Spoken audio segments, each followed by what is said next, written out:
Dalam teori public speaking ada istilah repetisi, pengulangan. Bisa mengulang kata yang sama, bisa mengulang makna yang sama dengan kata yang berbeda. Misalnya, jangan menyerah. Jangan menyerah. Sekali lagi, jangan menyerah. Atau, jangan pernah mau kalah. Jangan mundur. Jangan menyerah. Repetisi, pengulangan untuk menekankan adalah sesuatu hal yang penting, sesuatu yang perlu mendapat perhatian. Beberapa hari terakhir sampai besok hari ini, gereja memberikan bacaan pada kita tentang kerajaan surga. Bahkan di Matius 13 ada 7 perumpamaan tentang kerajaan surga yang diperdengarkan pada kita mulai beberapa hari yang lalu.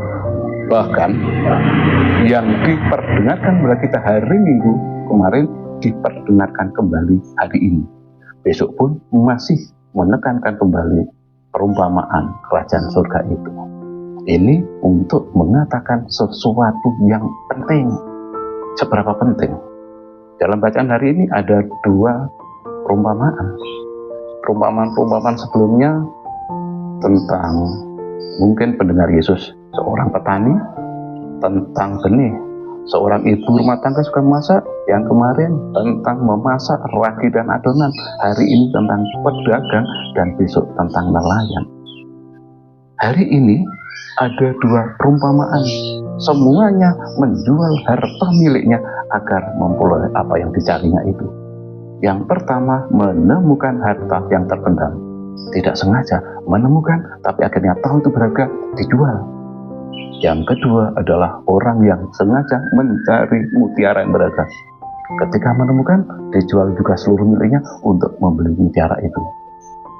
Kita seperti apa selama ini memaknainya?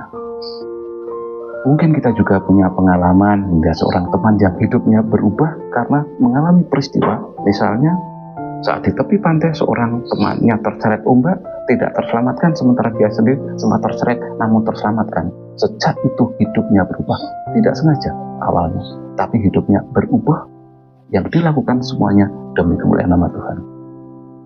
Di dalam gereja Katolik kita juga melihat para romo, suster, rohaniwan-rohaniwan yang lain meninggalkan keluarganya, meninggalkan orang tuanya untuk melakukan karya-karya yang mulia yang untuk kebesaran nama Allah di surga. Kita yang tidak punya pengalaman yang dramatik mungkin, yang tidak menjadi rohaniwan-rohaniwan, bagaimana mencari itu? Sekurang-kurangnya kita bisa mengupayakannya, menyadari kalau kita sebagai suami, mari menjadi suami yang baik. Sebagai istri, mari menjadi istri yang baik. Sebagai anak, mari menjadi anak yang baik. Sebagai umat, mari menjadi umat yang baik. Sebagai warga negara, menjadi warga negara yang baik. Intinya, bagaimana kita selalu mengupayakan hidup ini senantiasa bisa menjadi berkat bagi orang lain, sehingga apapun yang kita lakukan boleh kita persembahkan sebagai sarana pujian dan kemuliaan bagi Allah Bapa di surga. Bacaan yang besok, kerajaan surga diumpamakan dunia nelayan, yaitu pukat yang menjaring ikan. Ketika ikan sudah penuh, ditarik ke pantai, dipisahkan ikan baik, ikan tidak baik. Saat menarik pukat itu pasti akan datang pada kita. Hanya saatnya kapan kita tidak tahu. Yang pasti, tua dan sakit bukan syarat kematian. Ketika saatnya pukat itu ditarik, sungguhkah kita sudah siap? Tidak boleh foto bertiga. Adakah kita mempercayainya? Kerajaan surga sungguh berharga. Adakah kita sudah tekun mencarinya?